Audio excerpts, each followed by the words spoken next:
Welcome to Yahoo Sports. I am Kevin Ioli, and my man Mad Max Holloway is back in the Ninth Island. He is in Las Vegas. We're on Saturday. He will be fighting Yair Rodriguez in what should be a really fun main event over at Apex. Max, what do you think? Yair Rodriguez going to put up a good battle here? Yeah, for sure. I mean, he's good. He's top five, top three in the world. So I can't wait.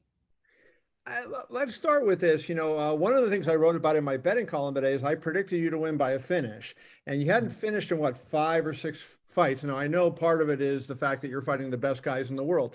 But is there anything that you look on that you say, hey, maybe I can do better to, when you landed 445 strikes on Kattar. Not only didn't you finish him, you didn't drop him. Is there anything that you can do maybe to take it to another level to get that finish? Yeah, I mean, I threw 770 something or 80 something punches. I landed, like how you said, like 400 of them, So for this one, I think so. We can try and aim for like 900 punches maybe and like 600 significant strikes landed. So that's all I can do. At the end of the day, it's, Cater is Boston strong, man. Boston. It takes two to tango, and he was tangling, man. The guy is just a demon, man. I don't know what he's made out of. I was just talking. I was with Davey Grant, and we was at Yeah. the PI. I was in the jacuzzi. He was talking to me about my last fight. I was like, bro, I don't know what Cater is made out of. That Probably was incredible. vibranium or something. But the guy is different. So you can always do better though. I can always do better, and my plan is to do better come Saturday in the afternoon. What were your hands like after that? I mean, did like obviously he wore the beating on his face. We all saw that. What about your hands? How'd they feel after the fight? I got one of the best rap mans here. Rob, Rob, my man Rob, bro, Rob McMahon. He always rocks my hands, and he always makes sure the Warhammers is safe and ready to go. So it was actually pretty fine. A lot of people ask me this question, bro. Your hand had to be broken, something had to be wrong. I mean, if anything was sore after the fight, it was my elbow from landing one of those elbows on him. But that's about it. The hand was fine. That was just amazing.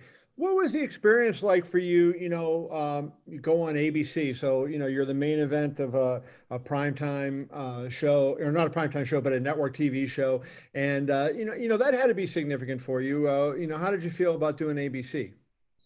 Amazing, amazing, man. I was crazy, man. All the who's who of fighting. That's the mecca. That's one of the meccas too. To headline a ABC card at a prime time like that. And we went against thanks to the Green Bay Packer game that day. And I think so we did right, like we was like neck and neck with it. So or even better. I'm not sure. You guys can go find that out. But it's crazy, man. It was crazy to be able to do that. Like the greatest of all, the Muhammad Ali headline. I was Sugar Ray Robert, like all these guys. You can go down the list of mega fights, and there's all on there. So to put my name in that list with them is felt great to have that performance I did.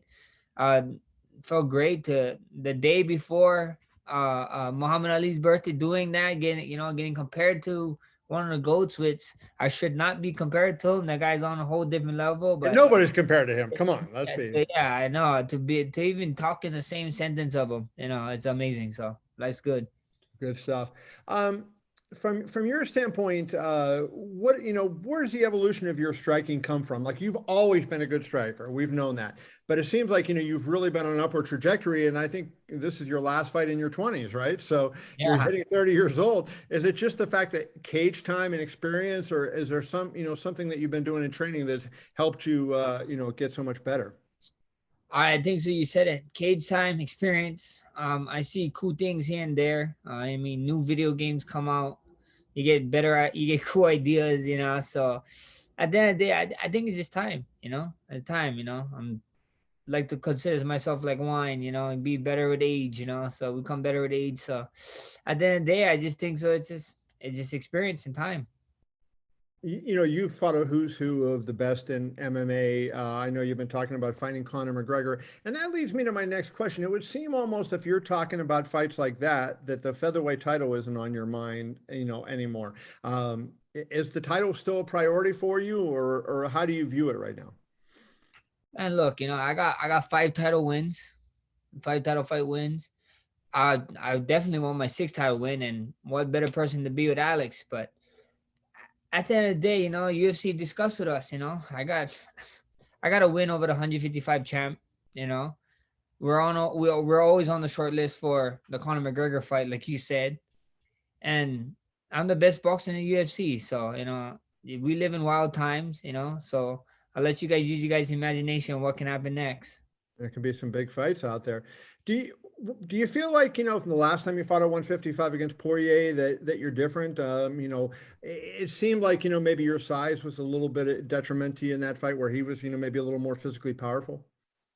Yeah, like I've been saying, it's just I mean, everybody always talk about the size matter and this and that or the power, blah blah. I'm like, no excuses. I'm not gonna take nothing away from the guy. He won fair and square. In the old gladiator days, like what I tell people is like, you don't walk around with scales. You didn't say check Right. your scale, give me 2 weeks, or come back here, or you need to cut weight to fight me. It is what it is. I feel good. I feel great. That was just one fight. One fight, and that's all I can say. That's all I can say. But at the end of the day, what I'm gonna say is, everybody, every time, everywhere. That's just it. That's some words I live by, and we go on. I think so. We get it back. If it's 55, 70, whatever. If DC want to come out of retirement and fight for this baddest man on the planet title, You don't want that. yeah, he don't want that. But anyway, open weight, we can get it done.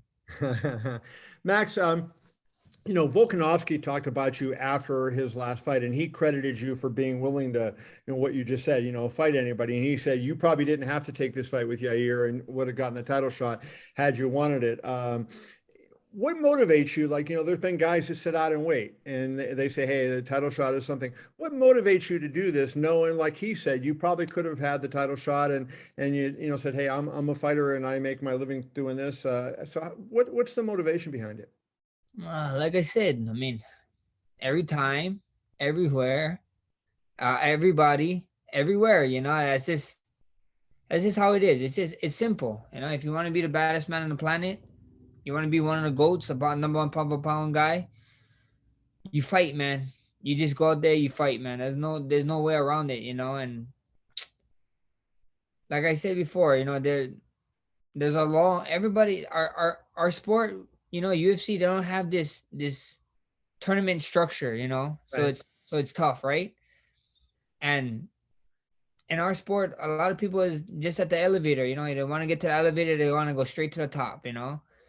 And I sat down with my team, we looked at each other, and we all agreed on one thing. It's like, we're not elevator divas. It's not what we do. We don't wait around. There's no line at the stairs, so we're at the stairs and we're running up that sucker, running down, whatever it is. We're at the stairs. Come meet me at the stairs, and that's just it. That's how it goes. I know guys make more money when they're champion, but having said that, it's a little bit like that for you, right? It's like you take all these fights and you're getting paydays that other guys aren't getting. So financially, it benefits you doing this. Yeah, for sure. I mean, if you look at it, if you look at all of UFC right now, the biggest draw guys is the guys who don't even have the belt. You know what I mean? Look at this fight night, for example.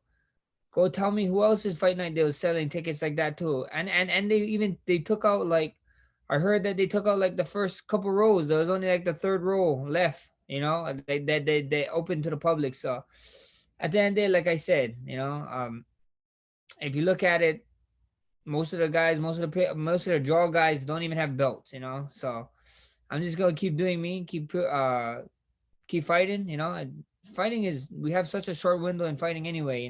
Especially my manager. You know him, Daggett over here. He always scolding me and telling me when the hell my time is gonna be up. So he's keep reminding me, hey, this is the time. So like at the end of the day, I'm just trying to squeeze as much fights as I can get in before I Love call it. it good.